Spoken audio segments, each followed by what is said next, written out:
শুক্রবারের দিন হঠাৎ করে বিদ্যুৎ চলে গেছে। বিদ্যুৎ চলে যাওয়ায় যেন সবকিছু অচল হয়ে গেছে। আসসালামু আলাইকুম, কেমন আছেন সবাই? আশা করি সকলেই ভালো আছেন। আলহামদুলিল্লাহ আমিও অনেকটা ভালো আছি।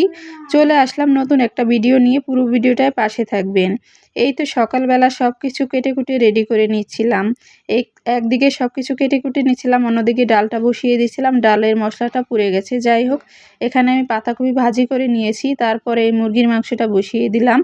মুরগির মাংসটা যখনই রান্না করছিলাম ঠিক সেই সময়ই কারেন্টটা চলে গেল এখানে। তখন প্রায় ১২টা বাজে, ১২টার একটু আগ মুহূর্তেই কারেন্টটা চলে গেছে। শুক্রবার দিন সাধারণত কারেন্টটা কিন্তু যায় না। আজকে যে কোনো কারণবশত চলে গেছে। আর কারেন্ট চলে যাওয়া মানেই কিন্তু নানান সমস্যা।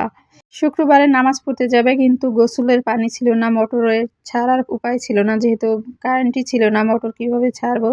সেজন্য বাহির থেকে টেনে টেনে এনে পানি দিয়েছি। সবাই গোসলপাতি করেছে, তারপর নামাজে চলে গেছে। আর নামাজে থেকে আসার পর খাওয়া দাওয়ার সময়ও কিন্তু কারেন্ট ছিল না, সেজন্য ভিডিও করতেও পারিনি। খাওয়া দাওয়া শেষের দিকে ঠিক সেই মুহূর্তেই কারেন্টটা চলে এসেছে, তাই ভাবলাম একটু ভিডিও শেয়ার করে নিই। আর এই তো বিকেলবেলা একটা দেখুন বড় সাইজের একটা ভেলপুরি এনেছিলাম। এটা খেতে কিন্তু ভীষণই মজা লাগে। যাই হোক, এটা খাওয়া দাওয়া শেষ করে মাগরিবের পর একটু বাহিরে বেরিয়েছিলাম। ছেলের জন্য কিছু শীতের পোশাক কেনার দরকার ছিল, সেজন্য বাইরে বেরিয়েছি।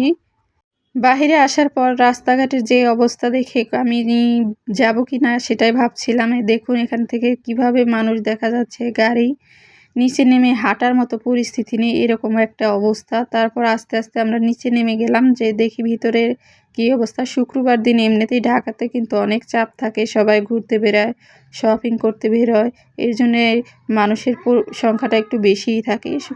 এই তো আমি দেখুন মার্কেটের ভিতরে চলে এসেছি। এখানে যে কি পরিমাণ মানুষ ছিল, দাঁড়ানোর মতো অবস্থা ছিল না। চারিদিকে শুধু মানুষ আর মানুষ। এখানে আমি আসলে কোনো কিছুই কিনতে পারিনি। সেই জন্য চলে গিয়েছিলাম অন্য একটি মার্কেটে। সেটা একটু হলেও ফাঁকা ছিল, হাঁটাচলা করা গেছে। একটা ছাড়া দুইটা দেখে তারপর জিনিসটা কেনা গেছে। যাই হোক, এখান থেকেই ছেলের পছন্দ অনুযায়ী, সাইজ অনুযায়ী জিনিস কিনেছি। আসলে বাচ্চাদের জিনিস কেনাটা একটু কষ্টকরই। সাইজে মিললে পছন্দ হয় না, পছন্দ হলে সাইজে হয় না, এরকম একটা ব্যাপার থাকে। সেই জন্য কেনাকাটা করতে একটু সময় লেগে যায়। বাসায় ফেরার সময় দেখি এখানে খুব সুন্দর পেয়ারা বিক্রি করা হচ্ছে। এর আগে পেয়ারা এনেছিল বাসায়, খেতে খুবই মিষ্টি ছিল।